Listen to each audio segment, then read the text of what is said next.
Alhamdulillah pemirsa TV, di segmen terakhir ini kita masih bicara tentang peranan polisi dalam Islam. Jadi kerja-kerja polisi adalah kerja dakwah bilhal. Jadi mereka langsung bertindak untuk mengajak manusia kepada jalan yang benar dan mencegah kemungkaran. Sebenarnya dakwah memang harus ijtimai, ya, harus kolektif.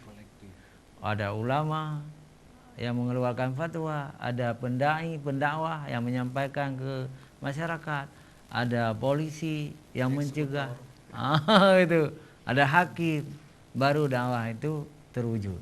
Ya.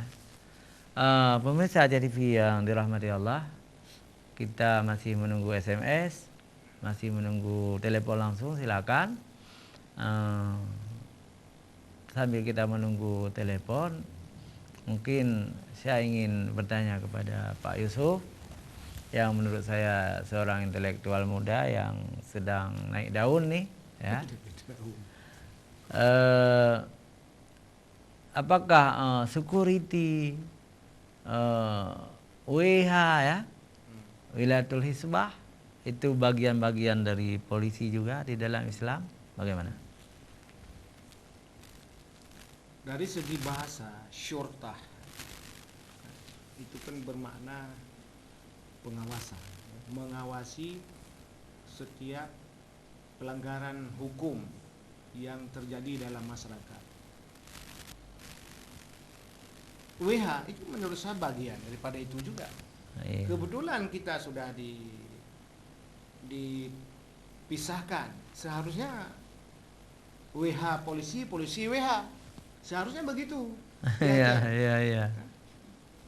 Tapi ya harapan itu memang ada pada awal-awal WH dibentuk. Iya. Tapi sampai sekarang mungkin ada alasan tersendiri kenapa kemudian WH ini bukan bagian daripada kepolisian. Tugasnya sama, tidak ada beda satupun. Okay? Sama-sama menjalankan tugas negara, sama-sama menjalankan tugas amar ma'ruf nahi mungkar. Karena apabila dipisahkan antara amar ma'ruf nahi mungkar, saya yakin apapun yang akan kita lakukan tidak akan pernah terwujud, tidak akan pernah sampai destinasinya.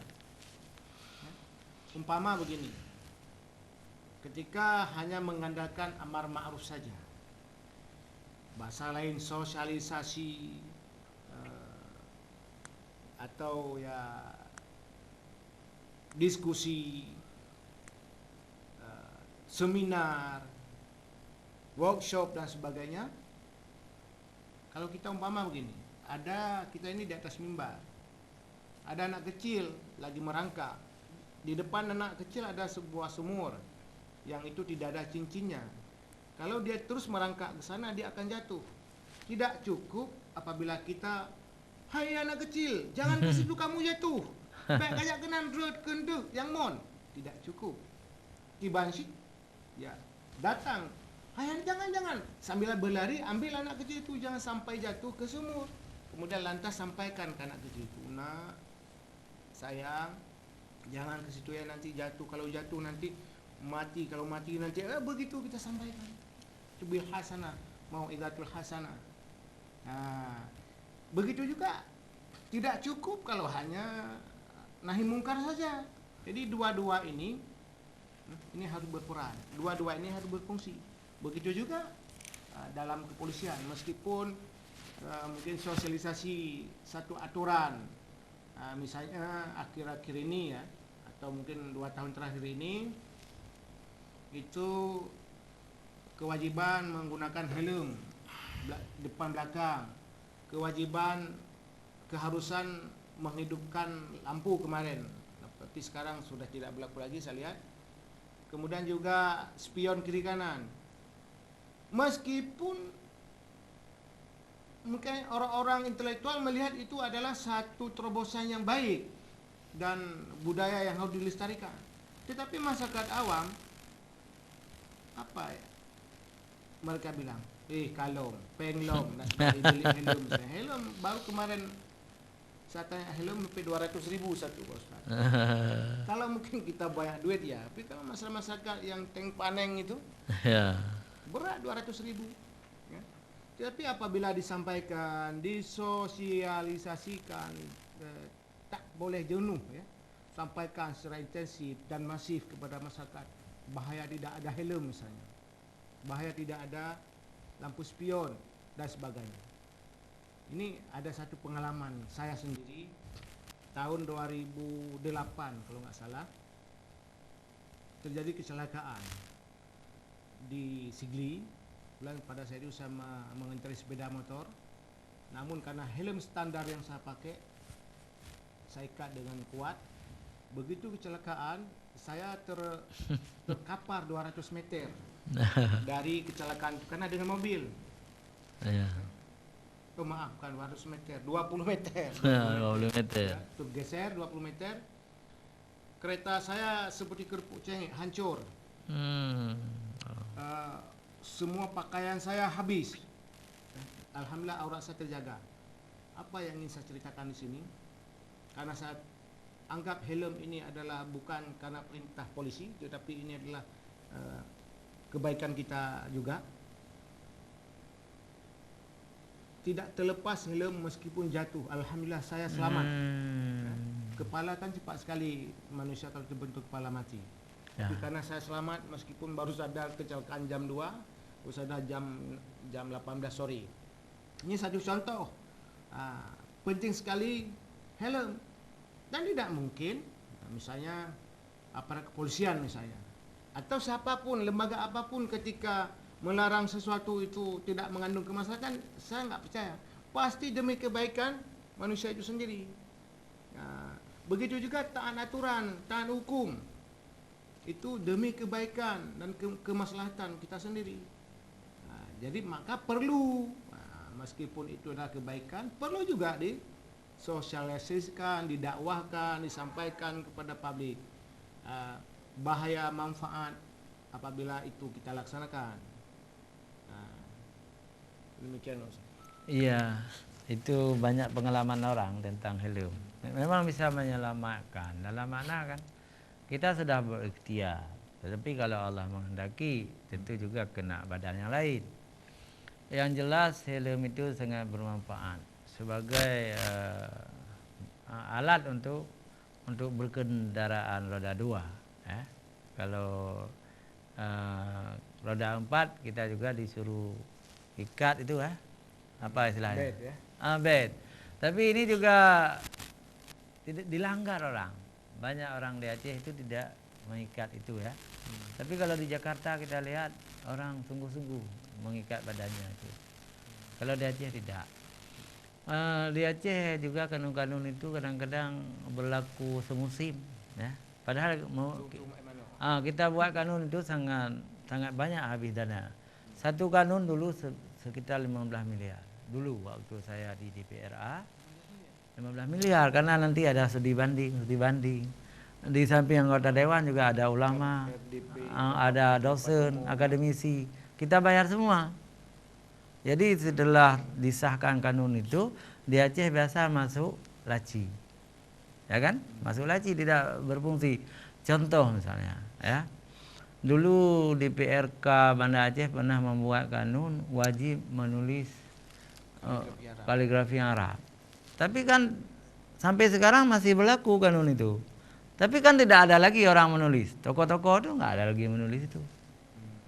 Jadi untuk Manuk itu.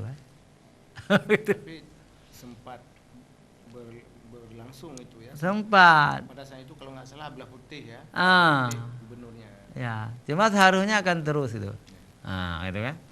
Juga kanun-kanun yang lain, misalnya di zaman Ibri Hasan di DPRA nih, membuat kanun semua bentuk-bentuk kantor di Aceh beratap rumah Aceh. Sampai sekarang kanun itu masih berfungsi, tapi tidak dijalankan oleh orang yang membuat gedung-gedung itu. Nggak ada. Ya kan? Itu. Waktu saya DPR, semua anggota DPR di depannya itu kan ada nama itu.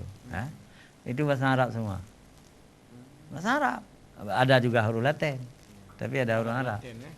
Tapi sekarang nama kantor DPRA saja tidak ada lagi itu.